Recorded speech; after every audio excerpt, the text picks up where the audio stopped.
To the north of Lake Tana lies Gondar, Ethiopia's 17th century capital. It's dominated by an impressive castle. The city was built by Emperor Fasciladas in 1635, the man who brought Christian and Muslim together in common cause. I've arranged to meet the curator here, Getz Yigso. Hello, sir. Hello, Getz. Yeah, you're welcome. Lovely to meet you. Good. This is so spectacular. So what am I looking at here? So you'll see a real African castle. This is really the first place black people who live in a castle. In palace in Ghana and in Morocco, in Tunisia, such castle. This is the first and only castle. The man who built it was determined to defend Ethiopia's independence. Getz tells me that Emperor Fasciladas was a strong leader in control of a significant capital. Oh yeah, because in Ghana at that time there was about 60,000 inhabitants, you can imagine. That was 400 years ago. It's a big town. So we're able to imagine that he was a kind and very visionary man, very wise man. That's why he built such an edifice, an impressive castle. Fasciladas wasn't just displaying his power with this building. There are telling clues that he was also asserting his legitimacy by reminding people of the link to King Solomon and the people of the Old Testament.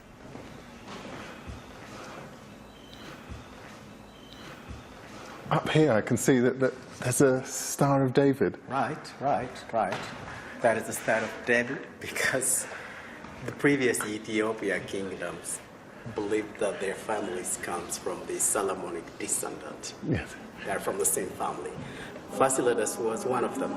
That's why he put inside. And connection to Solomon, what was that? I mean, is it a legend or is this an actual real... This is the real connection. I knew that it would be difficult to separate fact from myth. Here, it seems impossible.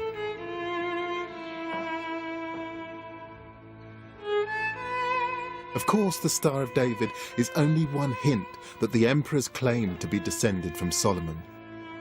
I'm wondering whether there is anything else in this castle that points back to the world of the Old Testament.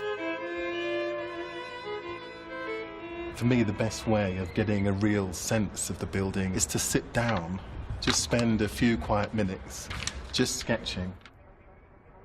I suspect that Fasciladas may have been more influenced by outsiders than he would have cared to admit. The battlements look Portuguese to me, and the domes look east towards perhaps India. But I can also see what looks like a curious technique in the way the long wooden beams have been used in the stone building. I'm particularly interested in how the architect has used this beam to support the masonry, and it's a wooden beam. It's quite unusual for it to be that long. The beam's unnecessarily long for its function. My hunch is the design may be a throwback to an earlier time. It's almost like an architectural quote. To see it here in this site where they've absorbed influences from all over the neighbouring regions is absolutely fascinating.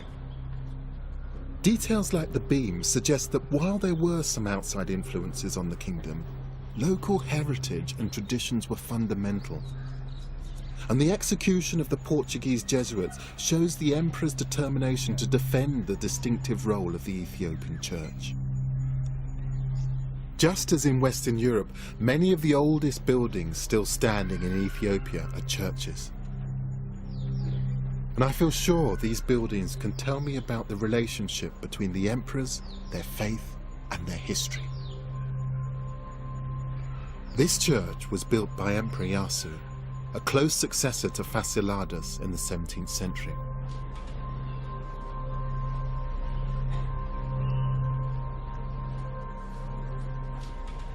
This astonishing painting is completely different to anything I've seen in European churches or in missionary churches elsewhere in Africa.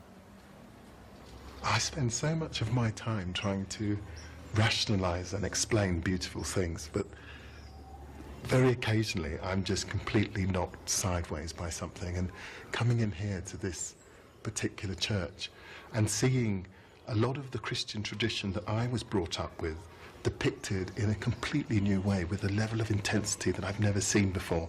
It's just absolutely astounding. The paintings have been completed on cloth, which has been glued to the mud plaster walls. Emperor Ieyasu seems to have been reassuring his subjects that he could look after them. He commissioned artists to paint angels on the ceilings as if protecting the worshippers below.